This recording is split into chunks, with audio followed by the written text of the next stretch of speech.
Hello বন্ধুরা, আজকে আমরা শিখব vocabulary. The purple jar part 1 স্টোরির ভোক্যাবুলারি এর ইম্পর্ট্যান্ট শব্দের অর্থ শিখব। চলো ভিডিওটি শুরু করা যাক। 1. ফ্যাসিনেশন, তীব্র আকর্ষণ। ব্যবহার: রোজামন যখন দোকানের জানালায় বেগুনি জারটি দেখে মুগ্ধ হয়েছিল, সেই প্রবল আকর্ষণই হল ফ্যাসিনেশন। 2. ডিসঅ্যাপয়েন্টেড, হতাশ বা মন খারাপ করা।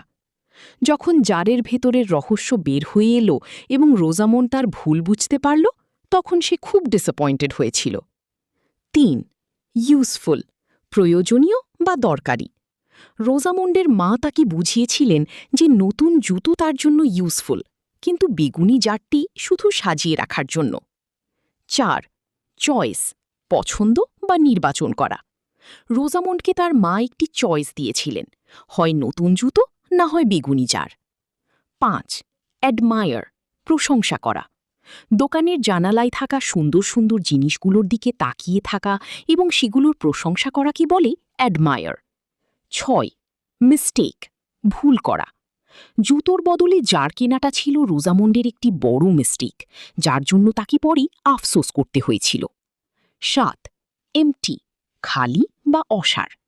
যখন জারের রঙিন পানি ফেলে দেওয়া হলো, দেখা গেল সেটি আসলে এমটি বা ভেতরটা একদম সাধারণ। 8. নিড, প্রয়োজন। আমাদের সবসময় সেই জিনিসটিই কেনা উচিত যা আমাদের নিড বা প্রয়োজন, শুধু শখের বশে নয়। 9. পারচেজ, ক্রয় করা।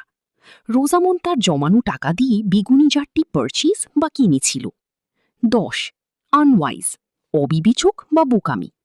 রোজামন্ডের সিদ্ধান্তটি ছিল আনওয়াইজ, কারণ সে ভবিষ্যতের কথা না ভেবে শুধু তাৎক্ষণিক আনন্দের কথা চিন্তা করেছিল।